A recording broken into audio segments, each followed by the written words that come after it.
రాజకీయ ప్రస్థానంలో ఏ రాజకీయ పార్టీకి ఇలాంటి దుస్థితి రాలేదని మాజీ ఎమ్మెల్యే టీడీపీ నేత జలీల్ ఖాన్ అన్నారు. వైసీపీ పార్టీ మీద జగన్ మీద ఎంత వ్యతిరేకత ఉంటే అంత ఘోర ఓటమి పాలవుతారన్నారు. వైసీపీ ఘోర ఓటమికి కారణం జగన్ అహంకారమేనన్నారు. సుజనా చౌదరికి 47,000 మెజారిటీ, ఎంపీకి 2,80,000 మెజారిటీ రావడం ఆనందంగా ఉందన్నారు. విజయవాడ అభివృద్ధిని చంద్రబాబు నాయకత్వంలో సుజనా చౌదరి చేస్తారన్నారు. ప్రెసిడెంట్ గారు భాస్కరరావు గారు లైట్ ప్లేస్ లైట్ వేసామన్నా గొప్పడి రావు గారు చాలా కాలం అయింది, 2 నెలలు అయింది మీతో కలిసి, 2 నెలలు పైన అయింది. మీరందరూ గమనించారు, చూశారు.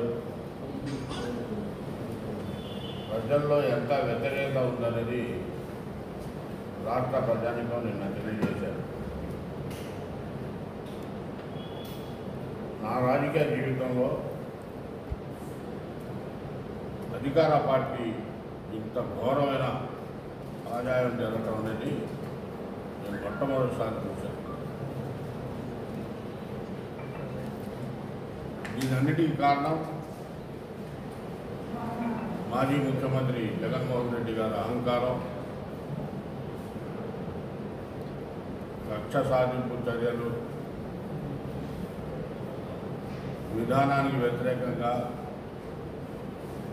పరిపాలనా విధానం తెలియక ఇష్టంసారి పథకాలు పెట్టి ఏ ఒక్కడికి న్యాయం జరగకపోయేటప్పటికీ ఊహించిన పరిణామాలు వచ్చింది.